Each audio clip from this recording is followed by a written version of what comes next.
అవునను.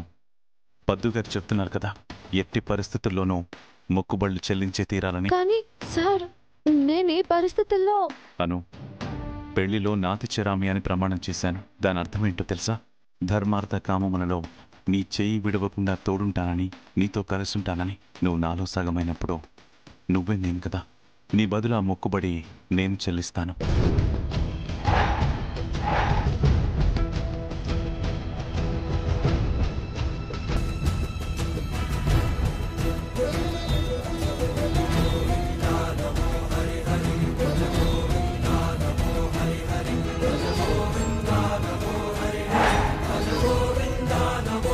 అమ్మా!